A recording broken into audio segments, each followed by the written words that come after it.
Hello, welcome to another edition of Capper Comparison Picks. I'm Ranch. Today I'll be giving you Capper Comparison Picks for UFC 277 select fights. Meaning there's one, the main fight of the prelims, then we get into the main card. I think, I do believe this Morono and Semelsberger is the feature fight of the prelims, and then we get into the main card. That's why I call it select fights. I believe, unless the order changed, which it very well could have. But be sure to check out the videos I did covering all the other prelim fights. Prior to this, I make videos pretty much 4 days out of the week, sometimes 5. But I do Monday through Thursday, and then, of course, Friday I have the live stream after the weigh-ins and face-offs. And that's usually with guests such as BC Dave, Manny from MMA Fight Club. Sometimes we get Cody from Blood Money. Last week, Bout Better joined us. M-Bay sometimes. It's, I jump around, But definitely, if you haven't checked out live stream on Friday nights Eastern time around 8:30, check that out. And go ahead and check out the videos I did prior to this. I do try to cover every single fight on the card throughout the week. But sometimes I don't get to the main events because end of the week is cram time. I'm kind of busy, or I'm just too run down for doing all week. Anyway, let's get into this card because it is already late. So we've got the welterweight fight between the Great White Alex Morono taking on the Jedi Matt Semelsberger. Alex Morono will be the hometown favorite, fighting out of Dallas, Texas. He used to be Fortis MMA. Now he's opened up he's the owner of Gracie Bar Woodlands. Him and his wife own that place. They got a new building. Looks fantastic. Good for you, Great White Alex Morono. Semelsberger fights out of New Jersey, out of a place called, fights out of Maryland, out of a place called Crazy 88, my bad. Crazy 88, it's a small gym, but it's working for him because the Jedi has a master record of 10-3, and he comes in as the favorite, -160. The odds are fresh off of Bet Online. I just wrote them down before I started filming this. So you can rest assured, Bet Online, they're fresh. Hot, fresh odds. Let's talk about the favorite here in the Jedi. I'm sorry, I just finished dinner, so I'm still digesting. Matt Semelsberger, Jedi, is coming off a win against AJ Fletcher, unanimous decision. I suppose that's a good win since Fletcher did win one of those rounds, I do believe. That was a pretty good fight. Before that, he took out Martin Sano from the Diaz Army. He took care of him. Listen to this. A right cross in 15 seconds of round 1. If you went to get a drink of water or take a leak, you missed it. That's how it's like 15 seconds, round 1.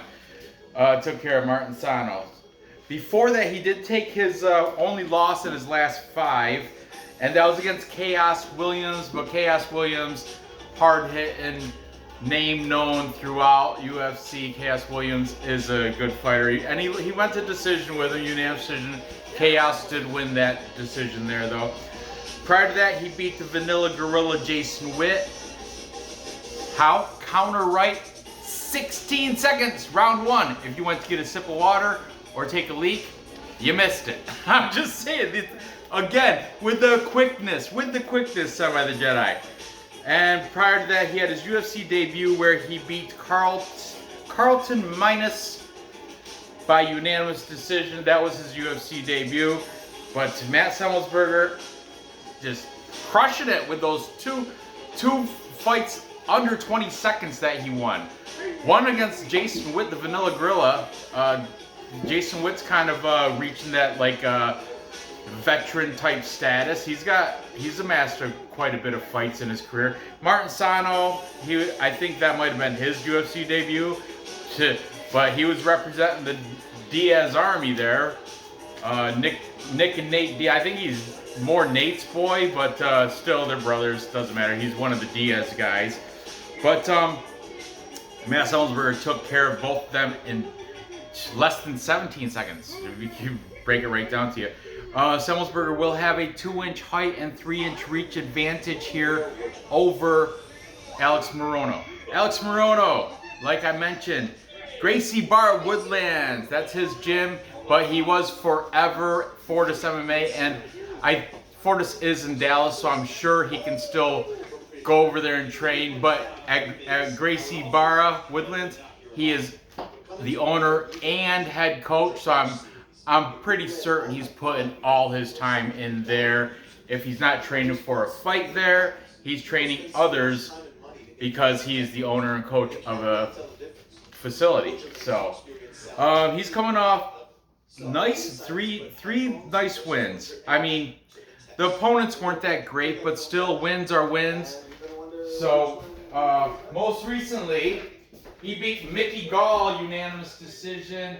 Mickey Gall's claim to fame was the guy that kept CM Punk out of the UFC. And CM Punk had a fight in the UFC, and it was against Mickey Gall. Mickey Gall took care of him, and bye-bye CM Punk. Go back to professional wrestling.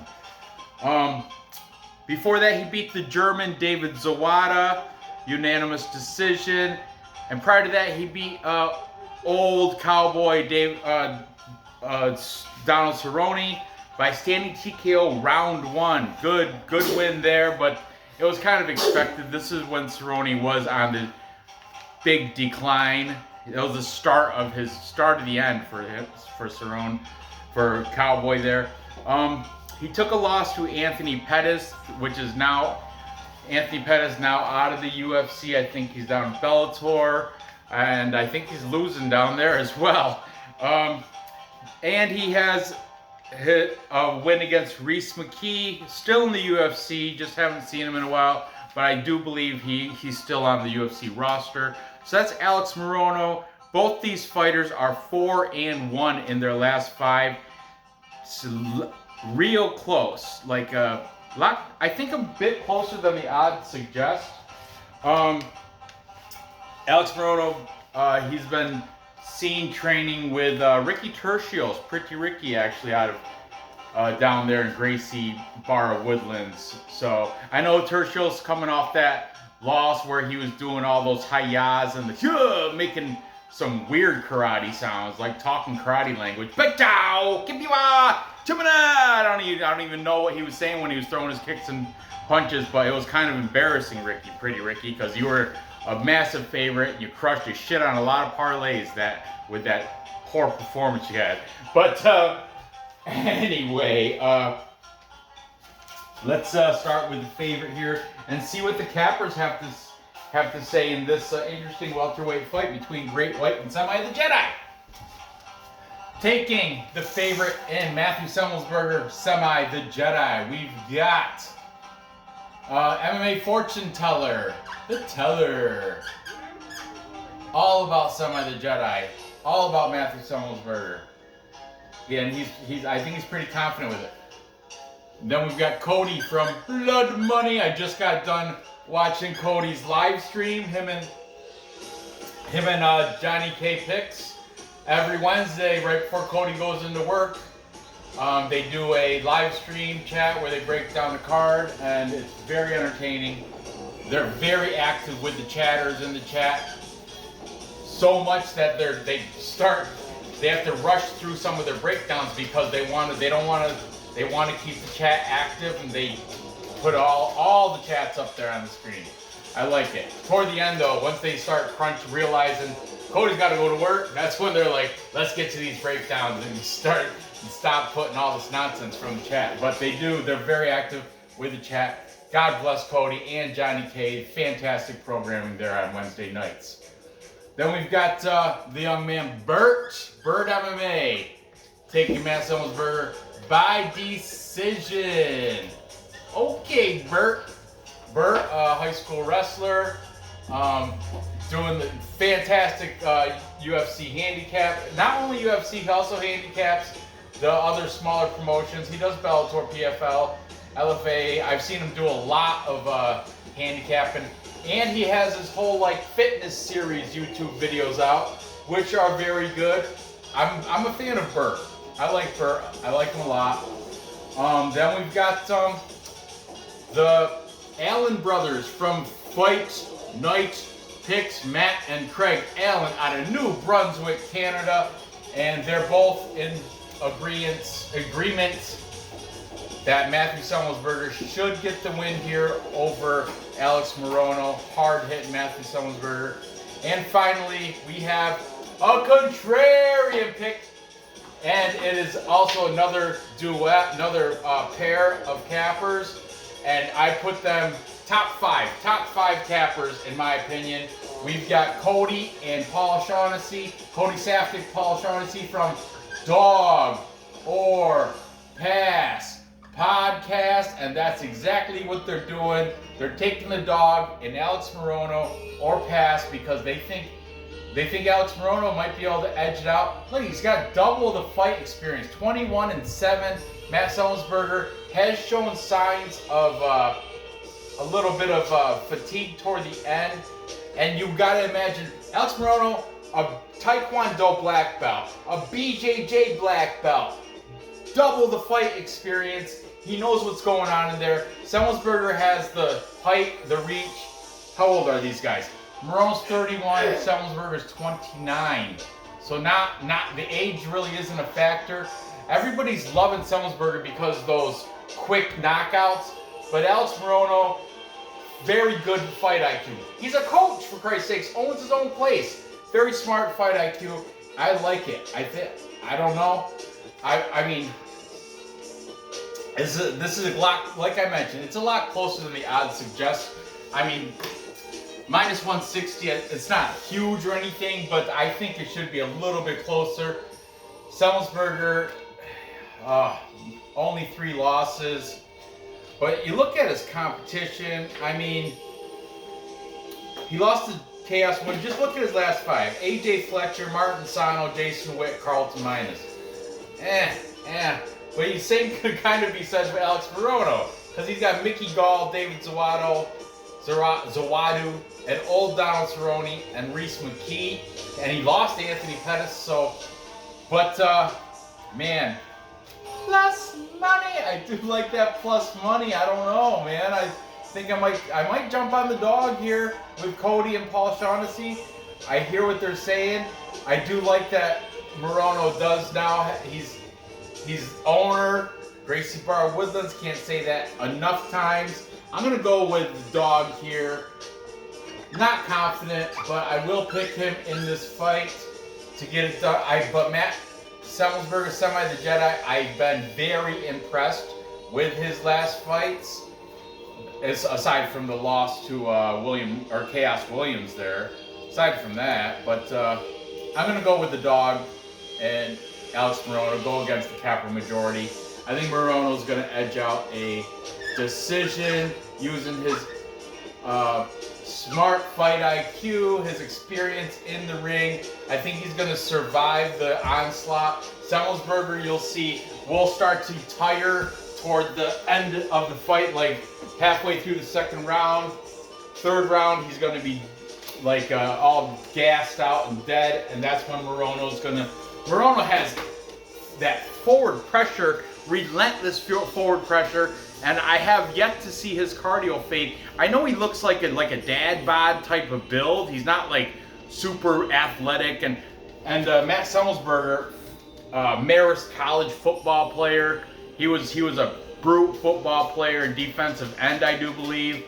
Fantastic athlete and stuff. And if you just look at like casual pick, if I saw like Nora pick one of these, who do you think is going to win? She'd probably pick Matt Semelsberger. But look at the record, the experience, the knowledge. Knowledge is key here. Age is not that bad.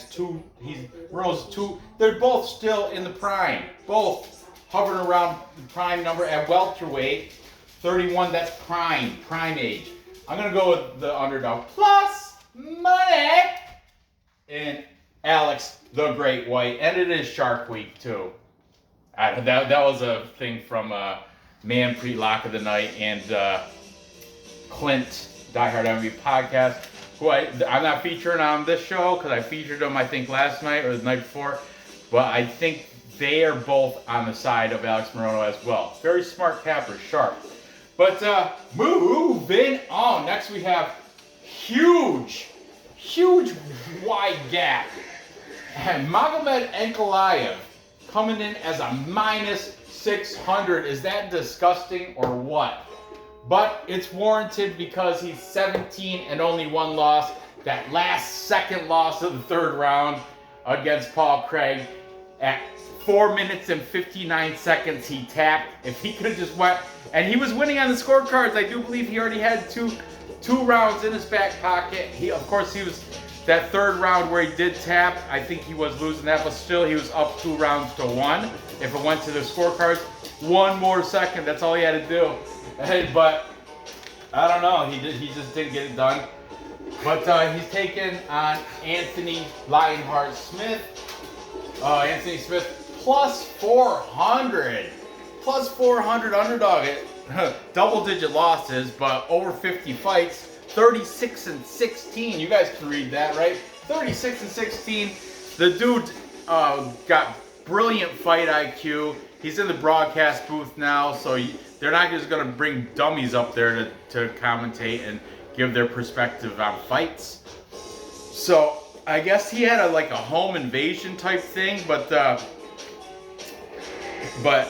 the guy ended up walking away. I mean, he didn't. I don't know exactly all the details, but I heard there was a little fight, and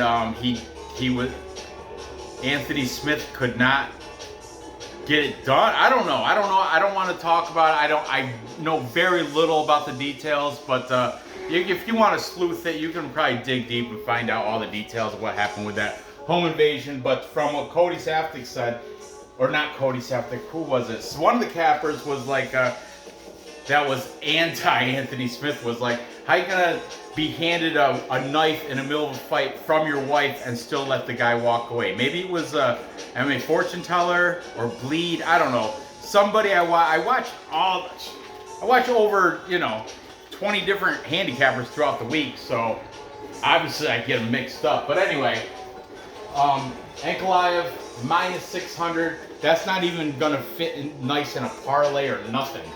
There's no value there. Anthony Smith, though, with his brilliant fight IQ, plus 400, I don't know, there might be a little sprinkle of a scratch-off lotto ticket there, maybe a $10 to win you 40. But let's talk about Magomed Ankalaev real quick. The light heavyweight favorite. Ankalaev slightly younger, he's 30. Anthony Smith, 34. But, all right, let's talk about this. Magomed Ankalaev, he's coming off, obviously, he's 4-1. He had that one loss to Paul Craig, as I already mentioned. That was way back. Triangle choke at 4 minutes, 59 seconds, round 3. Unbelievable. But let's start from the most recent and work our way back. He beat Thiago Santos, unanimous decision. He beat Volkan Ozdemir, unanimous decision. He beat Nikita Krylov, unanimous decision. Okay? Ion Cutelaba, he beat him twice because the first time they fought, Cutelaba said, I wasn't out, I was faking it, I was playing possum. So they rematched, and he took care of him again, round 1, TKO. Both times. The first time was 38 seconds. Second time it was like two minutes and something, I think. Or maybe even longer than that. I know it went through the halfway point of the first round, but he capital TKO on that. No question about it. He definitely did not play possum on that one. Ankalaev took care of business. He used to fight out of Goret's fight team over in Russia, but now he's at Extreme Couture, put it in with Coach Eric Nixick, which is a very good move for Magomed Ankalaev, who I think may become a future light heavyweight champ. But let's talk about Lionheart Anthony Smith's last 5, okay? Most recently, he beat Ryan Superman Spann, rear naked choke, round 1. Good victory there for Anthony Smith. Before that, he beat Jimmy Crute, the Brute, Jimmy Crute. Doctor stoppage, round 1, because Jimmy Crute had a leg injury. Good win there. Before that, he beat the Brown Bear, Devin Clark, triangle choke, round 1. Not looking bad. But then you got 2 losses before that. He lost to Alexandre Rakic, unanimous decision. And he lost to former champ Glover Teixeira, ground and pound, round 5. Round 5. So he almost made it to the end. But Glover, former champ, you know. He just got beat by Jiri, but that was also went to round 5. And Jiri just got him. But whatever. He is, I think Anthony Smith, Tapology said he fights out of Factory X, which I think he might be traveling between gyms, because on his Instagram he's got like a sponsor. He's like doing like this little promotion of some whey protein drink, and it was like after a workout or something, and in the background you can see like pads and stuff, and they say Gym O on them. Gym O is where Joe Selecki trains out of. That's also Bam Bam Barberena trains out of that. Jim O is down in South Carolina, so I'm not, and this was literally like post was I think 2 or 3 weeks ago, so I think Anthony Smith might be training out of Jim O, but don't quote me on that, I'm not 100% sure. But yeah, it's very, very one-sided, I'm not gonna lie. Minus 600 favorite. Let's see, I gotta get the board dirty anyway. You already know what the outcome's gonna be. We've got, hear the somber music. That's how sad I am to have to do these chalky fights like this, especially when no one's taking the contrarian pick. We've got Cody Safdie and Paul from Dog or Pass Podcast, the Mayo Media Network, both taking Magomed Ankalaev.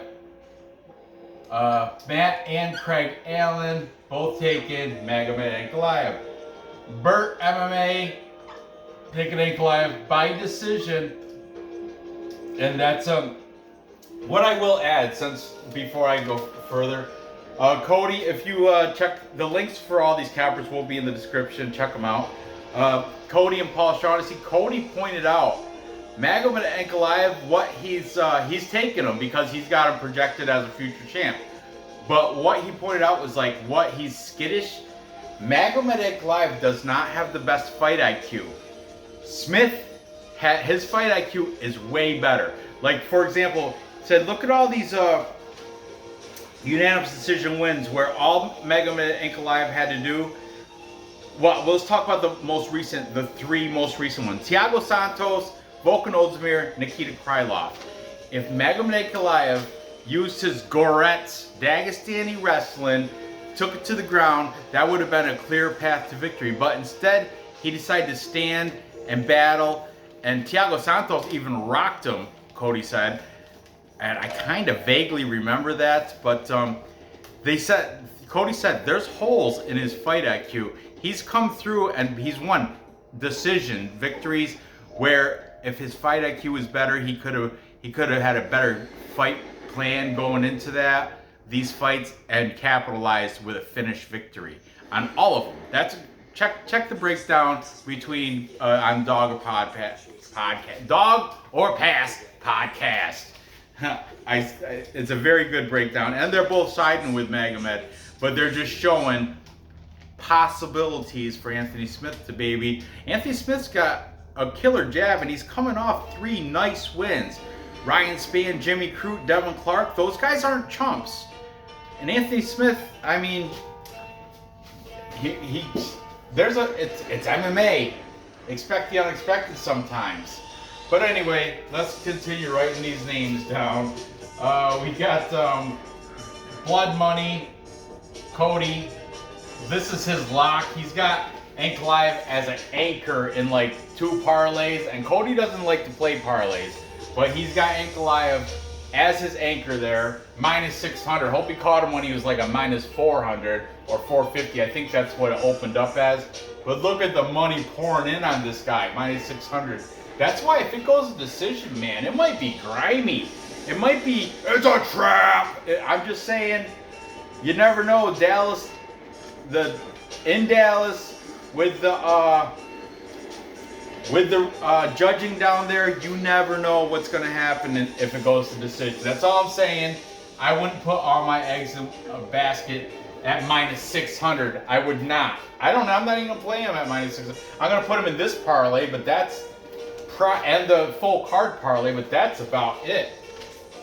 I won't even take him on a round robin, because his round robin, they're going to pick three fighters. If he gets minus 600, it's not going to help you that much, you know? It's not worth the gamble.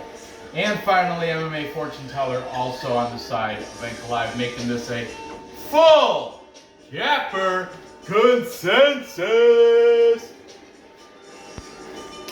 But as I said, what's a full capper consensus, Nora? It's with all the handicappers. You're throwing some good luck pearls, throw them with a little force. Pitch them out there. Pitch them like baseballs. They're good luck pearls for those guys taking Anthony Smith, because you're gonna need the luck. Magomed Ankalaev should roll through this fight, but I'm sorry, I interrupted you. A full capper consensus is when all the handicappers are in agreement, taking one side of the whiteboard, and in this case, they're all taking Magomed Ankalaev to beat Anthony Lionheart Smith. I didn't mean to interrupt Nora. She likes doing that part, but you know, minus 600, it wasn't even worth a dance. But anyway, I gotta also go that way on Tapology. However, I will throw a $10 or $20 bet, just hedge, because of what Cody and Paul Shaughnessy said. There's a fighter's chance, and Anthony Smith, he's no dummy. He's a smart, good fight IQ, and he might be able to find, if it goes to decision, he has very good strikes. And I'll reiterate his last 3. Round 1, triangle choke over Devin Clark. Round 1, doctor stoppage over Jimmy Crute. Round 1, rear naked choke over Ryan Spann. Just saying, getting it done over accomplished fighters. It could happen. Plus money. I gotta throw that hedge bet on there. I got to.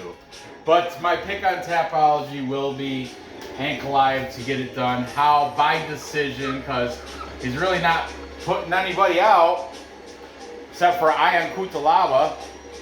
That's, you know, in his last 5, that's the only person he's put out. Everybody else brought him to decision where they shouldn't have. He should have took care of business. But moving on. Next we have the Cannibal, Alexandre Pantoja, taking on Alex Perez. Ooh, good fight, low key. And the line isn't that wide. It's decent. It's decent. It could be much worse. But Alexandre Pantoja is the favorite here. 24-5 is his professional record. Comes in at minus 190. Almost 2-to-1 odds. Almost 2-to-1 odds. He's taking on former contender Alex Perez. Alex Perez, you know, like I mentioned, he was a former championship contender, but fell short against Davison Figueiredo. But that's, you know, that's not horrible. We'll get into that. But first, let's talk about Alexandre Pantoja, training out of American Top Team, ATT, Elite, one of probably top 5 facility in the country. I don't know, but there's a lot of good training facilities throughout the U.S. and the world. Actually, there's, you know, I like Tiger Muay Thai, but I like Fight Ready. I like AKA American Kickbox Association. I like Glory MMA. I like Renzo Gracie Philly. I like a lot of camps, but I would say American Top Team was, and personally, is probably in my top 5. Only because the popularity and it's just the amount of fighters they have there. Oh, you can get the best of any style. The best BJJ guys, the best Sanford, AK, now known as Killcliff MMA, also in Florida. That's a rival gym down there. MMA Masters also in Florida. But I'm just saying, American Top Team, you can rest assured you're going to get good training out of there with a whole stable full of elite fighters. And that's where Pantoja's out of. He's pictured on Instagram training with Juicier Formiga, who has been in the cage with Alex Perez, interestingly enough. And one fighting champ, Adriana Moraes, also pictured with Alexandre Pantoja on Instagram. So you got that going for him. Most recently, Alexandre Pantoja beat Brandon Royval, Raw Dog, F the Law Dog. He got him by rear naked choke in round 2. Good victory there. Because Brandon Royval he's good. He's not a joke, and he can grapple, he can strike, he's well rounded, he's good on the ground, but Pantoja got that RNC round 2, got him. Before that, he beat Manel Kape, unanimous decision. That's also has been seasoned a pretty good win. He did lose to Askar Askarov, but Askar Askarov, hot fighter. Is he undefeated, Askar Askarov? I'm not sure. Maybe he's got like 1 loss, but I want to say he may be undefeated, Askar Askarov. So you can't take anything away from Pantoja for that loss. Before they beat Matt Danger Schnell, overhand right in round 1, good win. And he took a loss to Davison Figueiredo, Figgy, by unanimous decision. But you can't take anything off that either. I think Pantoja went in there. I want to say he went in there that fight short notice, championship fight, and Figgy just happened to get the upper hand and got the unanimous decision there. Pantoja will have a 2.5-inch reach advantage, a 1-inch height disadvantage, interesting enough, against Alex Perez. Alex Perez fighting out of Team Oyama. Coming off most recently a loss to Davison Figueiredo. Figueiredo beat him guillotine. Caught his neck round 1. So you want to play common opponent, MMA math. Pantoja went the distance, lost unanimous decision. Alex Perez choked out round 1, guillotine. He did beat Juicier Formiga by leg kicks. He does have fantastic leg kicks. I will give him that. He's better in that skill set when it comes to leg kicks. Got him out of there round 1 with the leg kicks. Juicier Formiga, that is. And that's Alexandre Pantoja, one of his training partners. Before that, he had an arm triangle round 1 over Jordan Espinoza. He took out Mark De La Rosa, unanimous decision, and he lost to Mowgli Joseph Benavidez by ground and pound round 1. Joseph Benavidez, I think, is one of the luckiest UFC fighters because he is married to Megan O'Leary, the commentator, who I think is absolutely stunning. What a lucky guy he is. Alex Perez, man, I want to pick him, but I just, let's see what the cappers have to say, okay? When it comes to age, Alex Perez is slightly younger, but age really not a factor. Pantoja is 32, Perez is 30. So, as I mentioned, and pretty much the same height. Perez has 1 inch on him. Almost identical reach, but Pantoja 2.5-inch reach advantage, so tail the tape, I guess, edging Pantoja's side, I guess. Starting with the favorite, we've got the Fight Night Pick brothers, Matt and Craig Allen, both in agreement on the Cannibal. We have Burt Bert thinks Pantoja is going to get the submission win here. I like it, Bert. I like that. Blood Money. Cody, in his video, he thinks he even picked a detailed finish. He said he thinks Pantoja is going to win by club and sub, round 2 or 3. You don't got to get that detailed, but good on ya. We're just going to put sub, okay, Cody? Just by submission win there for Pantoja. Then we've got MMA fortune teller, and finally dog or pass podcast. All of them on the side of the favorite and the Cannibal Alexandre Pantoja, making it a full capper consensus over Alex Perez. Shame too. I kind of want to take Alex Perez because he's plus money and he really could get it done. He's got the skill set and everything, but I can't. I gotta go with, I picked Pantoja before I saw any odds. A little late to the show, but you go ahead, you can do the dance if you want. The subscribers like to see the dance. Throw some lucky pearls to those guys taking Alex Perez, the underdog. These are lucky pearls from Nora. Throw them. Lucky pearls. There you go. For Alex Perez, for those guys taking him. But my pick here is going to be Pantoja.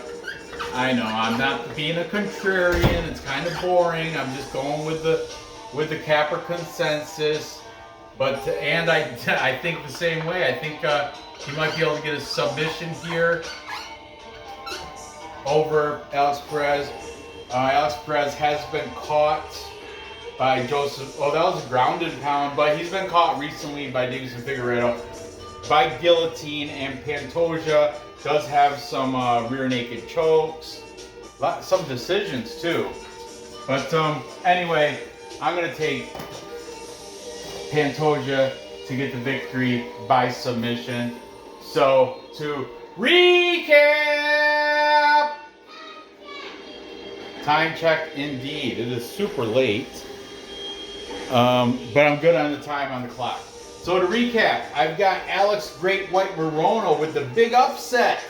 Big upset going against the capper majority. I think he's going to use his fight IQ, his durability, his forward pressure, his aggression, despite having the kind of less athletic body than Semi the Jedi. But I think he's going to use his smart fight IQ and his experience, over double the amount of fights. I think he's going to edge out the victory there by decision when it comes to the end. Hopefully the judges don't steal him of that, rob him of that decision victory, which I do believe he's. Overall, he's got the Taekwondo black belt. He uses that shit. He's got the BJJ black belt. He uses that shit.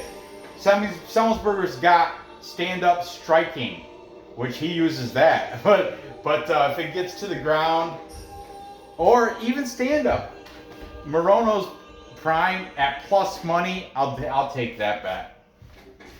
And then I've got, with the rest of the worldwide, the huge heavy favorite, Magomed Ankalaev, to get it done over Anthony Lionheart Smith by decision. However, I will put a little sprinkle, a little $10, $20 bet on Smith, because $20 will make you $80.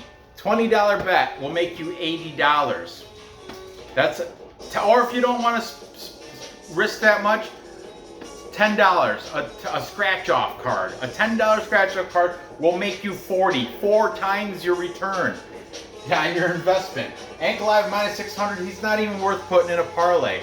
I know Cody put him as the anchor for 2 of his parlays, but I don't know, Cody. I don't know. I just feel, I got a funny feeling that it's a trap. It shouldn't be though. I mean, 17-1, 36 is double-digit losses, 16, and plus he's in the chats. People are saying he's a broadcaster now. his head's not really into it anymore. But do you say the same thing about Dominic Cruz? I mean, do you say the same thing about other fighters that are still fighting? Michael Chiesa? You got to consider the commentators, like the broadcasters that are still fighting, still fight, and they still want to win. It's not like he's going to go out there and just go with the flow. Or collect a paycheck. He doesn't need it. He's got the broadcast money. He's going out there for a win, for shock the world. But Ankalaev is my pick there. But I will hedge, not hedge. I will sprinkle a little bit at plus 400 on Lionheart Anthony Smith. And finally, I'm taking, with the full capper consensus, Pantoja at minus 190. I know the value's not great, but I do think he should get the win here. I'm pretty confident with it. Lock it. Let's call it a lock. So I'm going to parlay all three of my picks. I'm going to parlay Pantoja, Ankalaev, unfortunately, and Alex Morono, who's going to bring that parlay back up to plus money. And if it was just Pantoja and Ankalaev, it would still be minus money. It would that two-leg parlay, because Ankalaev at minus 600 will bring the value down. That's what I'm trying to tell you.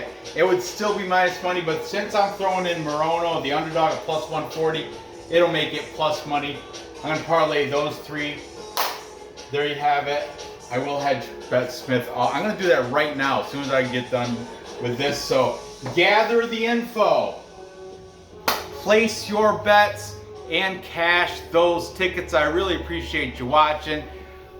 Be sure to check out the video I do tomorrow for the rest of the main card. And oh, did I say that? Oh yeah. Gather info, place your bets, and cash those tickets. That's right. Thanks, Nora. I almost forgot the whole catchphrase. Gather the info, place the bets, and cash those tickets. Thanks for watching. Stay tuned tomorrow where I do another capper comparison pick breakdown. And good luck on your bets. Good night.